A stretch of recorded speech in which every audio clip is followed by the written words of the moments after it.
Hi, this is Wishop, and this is your new moon reading for November 29th, 2016. It's the new moon in Sagittarius. So to talk a little about Sagittarius, it is a fire sign. It's very exploratory, adventurous, interested in philosophy and beliefs, interested in learning, interested in foreign travel, in making large plans. It is enthusiastic and forthright and passionate.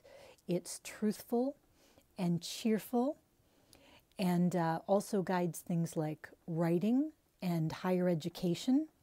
So all of those things are well aspected right now in the new moon. And if you're making new moon intentions and you have any aspirations in those areas, they're really favored right now. But I think most of us are making new moves, or we're thinking about how we're going to take these concluding cycles that we've been going through. And this is a 9 universal year, so it's a concluding cycle.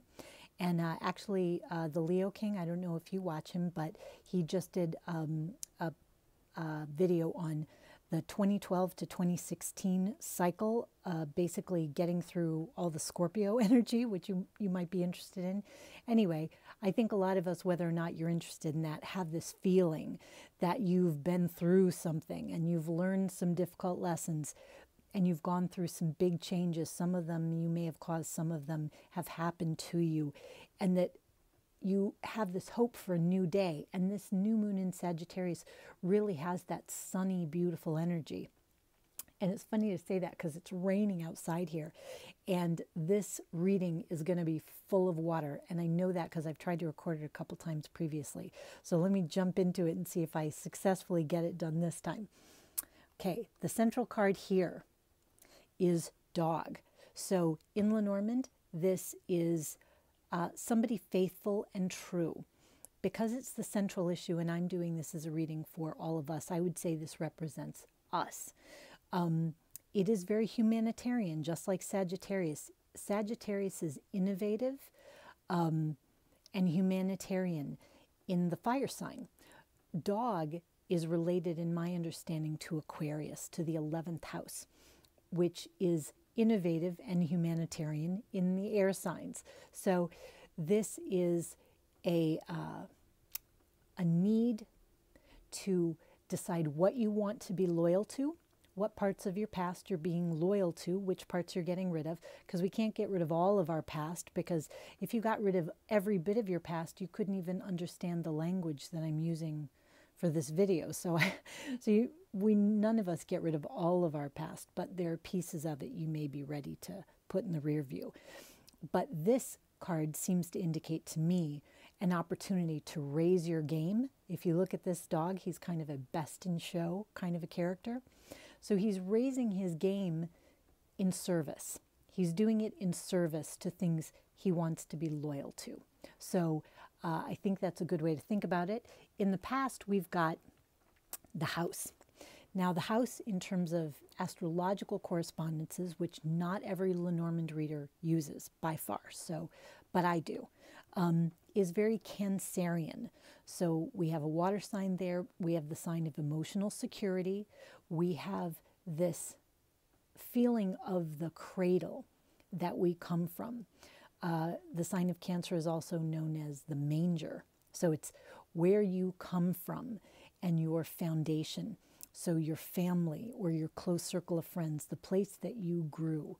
And so the house probably means that you're coming out of wherever that was and you're getting ready to take your game to a larger stage. That's really how I see it. You're going out on the road, or you can think of the dog with the Fool card going with the Fool out on this journey.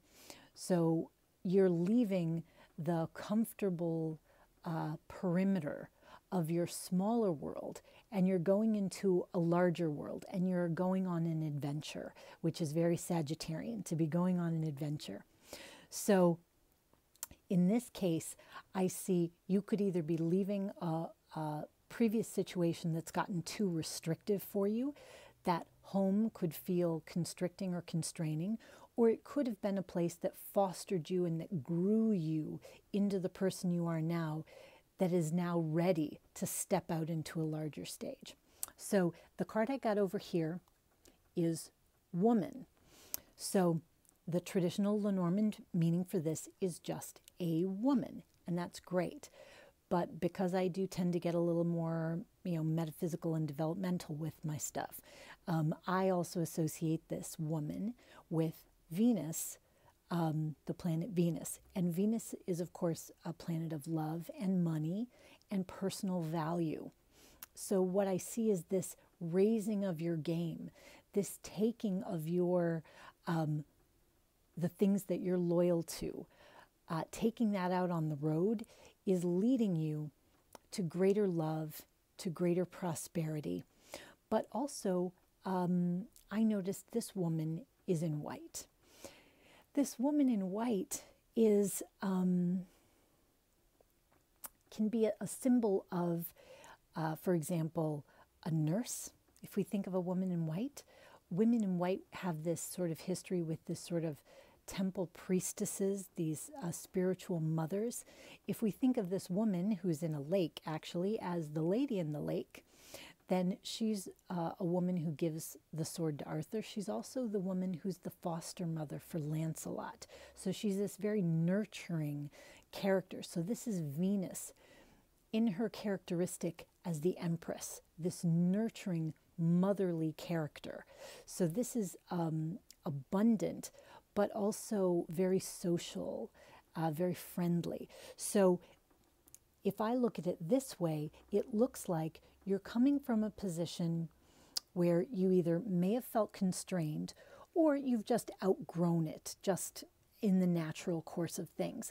And you're sort of deciding what you still feel loyal to from your past, and you're raising your game. You're finding new groups of allied individuals or new simpatico people, since Aquarius is also about associations and organizations. You may be finding new groups of people to do this stuff with that get you, they understand you.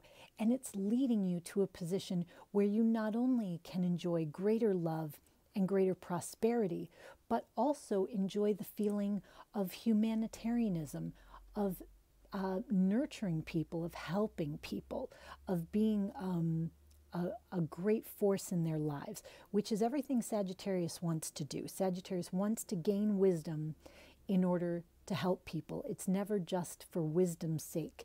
It's always for doing good things with it. And that's the reason. So you go this bold adventuring, but there's always an idea that while I'm doing this adventuring, I'm going to find things that are going to help other people, and I'm going to enthusiastically and passionately try to convince them to come along this trip with me and to gain what there is from it, or to similarly try these new things, these new innovative things that I've discovered. So you may be branching out not only in organizations, but also in technologies, finding new ways to do something, which symbolize a raising of your game and adding of value to whatever you're doing. So the cards I got, the tarot card I got was Three of Vessels, Joy in reverse.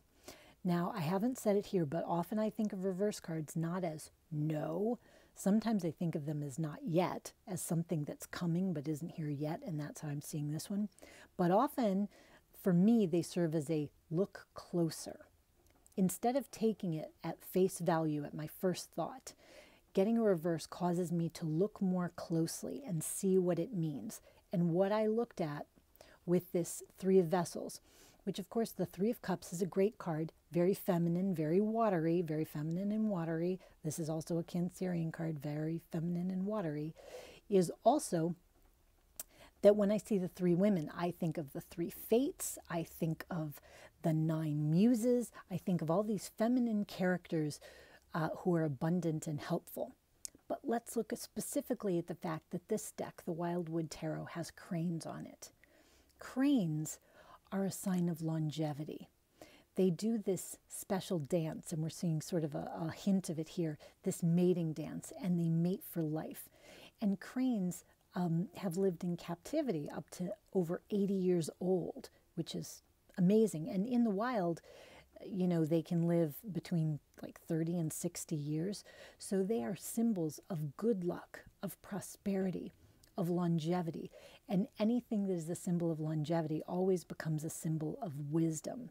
These are also a very old bird. I didn't realize it, but they found fossils of them from 10 million years ago. So this beautiful sign is a sign that maybe we're not there yet, but we are pulling this wisdom forward. We are pulling this blessing forward. We are pulling this abundance forward.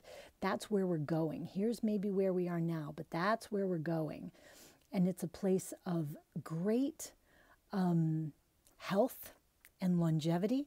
And of course, I say health because I talked about Chiron, the wounded healer.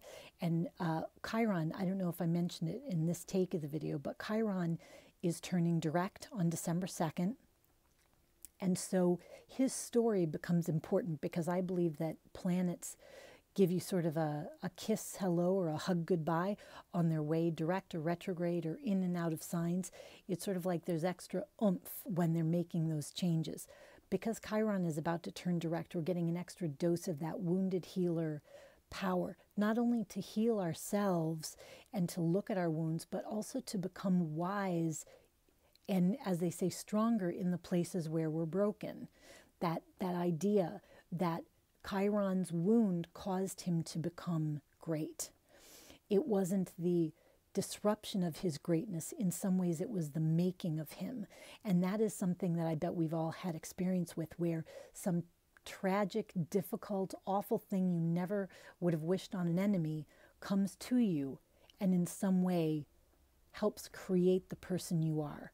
And that's wonderful. That is the amazing adaptability of humanity, and something that Sagittarius is well suited to celebrate because it's a mutable, adaptable sign.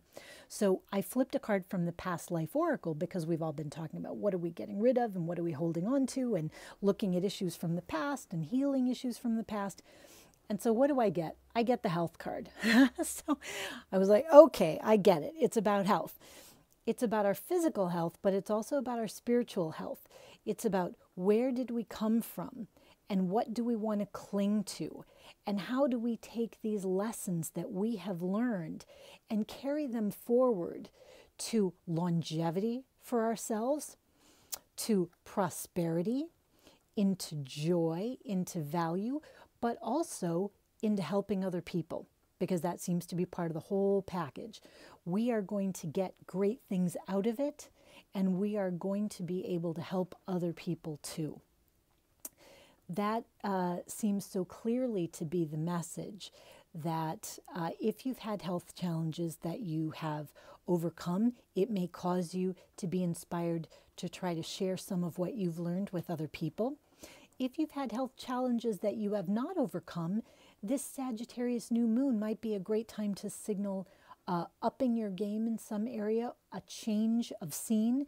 Maybe if you've had a very restricted set of providers or approaches, maybe you're going to get wider in your approach, or you're going to use innovative methods like Aquarius and Sagittarius would do. If you are going to take up a healing art, perhaps it is going to be based on something from the past that you're now going to make contemporary. You know, we're going to take this thing from the past and we're going to bring it forward with the innovations of Sagittarius and Aquarius, and we're going to make it nurturing and current in the now. Venus is very much about the here and now and making things real today. And so that, because this is reversed, that's something that's a little bit in the future, but that's where we're going. So I'm flipping these cards around. So I don't know if or how that applies to you, but I hope it at least makes sense and that you at least found it interesting. And whatever you decide you want to do with your Sagittarius new moon, I will see you again at the full moon, and rock on with your bad selves.